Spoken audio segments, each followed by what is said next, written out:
অর্ণব মায়ের অপার স্নেহ আর আদরে ছোটবেলা থেকেই বড় হয়ে উঠছিল, কিন্তু এই অতিরিক্ত আদর তাকে ধীরে ধীরে পাল্টে দিল। সে নিজেকে যেন এক সত্যিকারের রাজপুত্র ভাবতে শুরু করল। সকাল হলেই তার মুখে এক আবদার, মা, জল আনো।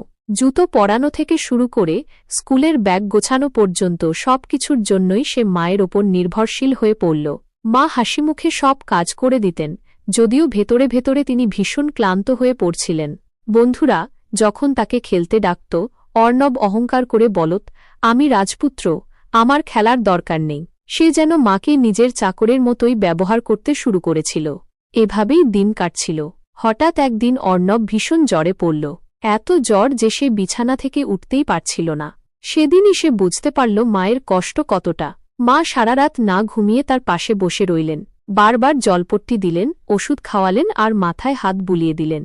অর্ণব কান্না চেপে মাকে বলল, মা, আমি তোমার চাকর নই, আমি তো নিজেকে সবসময় তোমার রাজপুত্রই ভেবেছিলাম। মা হেসে বললেন, তুই আমার রাজপুত্রই, কিন্তু একজন রাজপুত্র প্রথমে মানুষ হয়, তারপর রাজা হয়। সেই দিন থেকে অর্ণব পুরোপুরি বদলে গেল। সে নিজের কাজ নিজে করতে শিখল, মাকে সাহায্য করতে লাগল। মা ছেলের ভালোবাসা যেন এক নতুন রূপে গড়ে উঠল। নৈতিক শিক্ষা, অহংকার করলে শেষমেশ কষ্ট নিজেরই হয়।